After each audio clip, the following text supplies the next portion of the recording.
Hello everyone, welcome back to our YouTube channel. Quick and ಈಸಿಯಾಗಿ ಮೆಂತ್ಯ ಪಲಾವ್ ಮಾಡುವ ವಿಧಾನ. ಮೆಂತ್ಯ ಪಲಾವ್ ಮಾಡಲು ಬೇಕಾಗುವ ಸಾಮಗ್ರಿಗಳು: ಸ್ಟವ್ ಮೇಲೆ ಕುಕ್ಕರನ್ನು ಇಡಿ. ಕುಕ್ಕರ್ ಇಟ್ಟ ನಂತರ 4 ಟೇಬಲ್ ಸ್ಪೂನ್ ಎಣ್ಣೆಯನ್ನು ಹಾಕಿ. ಎಣ್ಣೆ ಚೆನ್ನಾಗಿ ಕಾದ ನಂತರ ಸಾಸಿವೆ ಮತ್ತು ಜೀರಿಗೆಯನ್ನು ಹಾಕಿ, ಕರಿಬೇವಿನ ಸೊಪ್ಪನ್ನು ಹಾಕಿ, ಆಮೇಲೆ ಒಣಮೆಣಸಿನಕಾಯಿಯನ್ನು ಹಾಕಿ ಚೆನ್ನಾಗಿ ಫ್ರೈ ಆದ ನಂತರ ಚಿಕ್ಕದಾಗಿ ಕಟ್ ಮಾಡಿದ ಆನಿಯನ್ನು ಹಾಕಿ ಚೆನ್ನಾಗಿ ಫ್ರೈ ಮಾಡಿ. ಆಮೇಲೆ ಶುಂಠಿ ಬೆಳ್ಳುಳ್ಳಿ ಪೇಸ್ಟ್ ಮತ್ತು ಮೆಣಸಿನಕಾಯಿ ಕೊತ್ತಂಬರಿ ಸೊಪ್ಪನ್ನು ಚೆನ್ನಾಗಿ ಗ್ರೈಂಡ್ ಮಾಡಿಕೊಂಡು ಅದನ್ನು ಬೆರೆಸಿ ಚೆನ್ನಾಗಿ ಎಣ್ಣೆ ಬಿಡುವವರೆಗೂ ಫ್ರೈ ಮಾಡಿ. ಆನಿಯನ್ ಫ್ರೈ ಮಾಡಿದ ಮೇಲೆ ಸಣ್ಣದಾಗಿ ಕಟ್ ಮಾಡಿರುವ ಟೊಮೊಟೊವನ್ನು ಹಾಕಿ ಫ್ರೈ ಮಾಡಿ.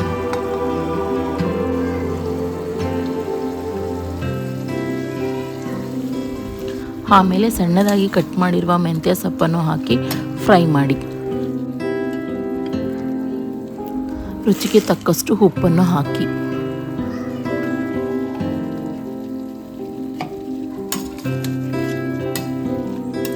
ಉಪ್ಪು ಹಾಕಿದ ಮೇಲೆ ಚೆನ್ನಾಗಿ ತಿರುವಾಡಿ.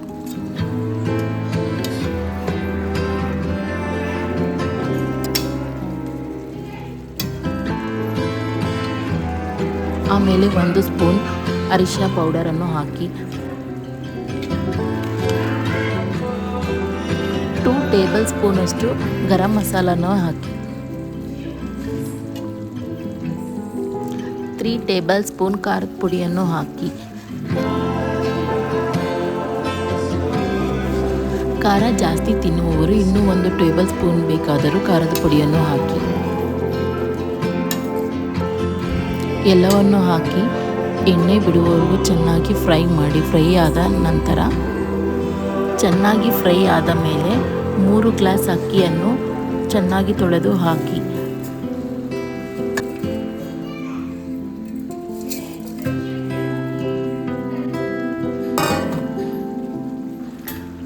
ಅಕ್ಕಿ ಹಾಕಿದ ಮೇಲೆ ಚೆನ್ನಾಗಿ ಮಸಾಲ ಮತ್ತು ಅಕ್ಕಿ ಮಿಶ್ರಣವನ್ನು ಮಾಡಿ. ಚೆನ್ನಾಗಿ ಮಿಶ್ರಣವಾದ ಮೇಲೆ ಮಸಾಲ ಮತ್ತು ರೈಸು ಎರಡೂ ಸೇರುವಂತೆ ಮಿಶ್ರಣ ಮಾಡಿ ಸ್ವಲ್ಪ ಹೊತ್ತು ಗ್ಯಾಸ್ ಮೇಲೆ ಬಿಡಿ. ಆಮೇಲೆ 6 ಗ್ಲಾಸ್ ನೀರನ್ನು ಹಾಕಿ.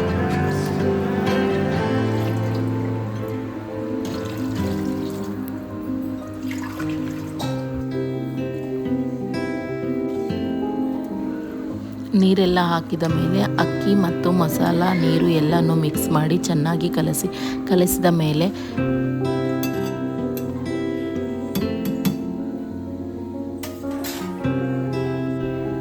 ಎಲ್ಲ ಮಿಕ್ಸ್ ಆದ ಮೇಲೆ ರುಚಿಗೆ ಬೇಕಾದರೆ ಮತ್ತಷ್ಟು ಉಪ್ಪನ್ನು ಹಾಕಿ. ಆಮೇಲೆ ಕುಕ್ಕರ್ ಮುಚ್ಚಳಕವನ್ನು ಮುಚ್ಚಿ ವಿಸಲನ್ನು ಹಾಕಿ. ಕುಕ್ಕರ್ ಮುಚ್ಚಳಕ ಮುಚ್ಚಿದ ಮೇಲೆ ಅರ್ಧ ಗಂಟೆ ಬಿಡಿ. ರುಚಿಯಾದ ಮೆಂತ್ಯ ಪಲಾವ್ ರೆಡಿಯಾಗಿದೆ. ಈ ವಿಡಿಯೋ ಇಷ್ಟ ಆದಲ್ಲಿ ಲೈಕ್ ಮಾಡಿ, ಶೇರ್ ಮಾಡಿ, ಕಾಮೆಂಟ್ ಮಾಡಿ ಆ್ಯಂಡ್ ಸಬ್ಸ್ಕ್ರೈಬ್ ಮಾಡಿ. ನೆಕ್ಸ್ಟ್ ವಿಡಿಯೋಗಾಗಿ ಬೆಲ್ ಬಟನನ್ನು ಪ್ರೆಸ್ ಮಾಡಿ.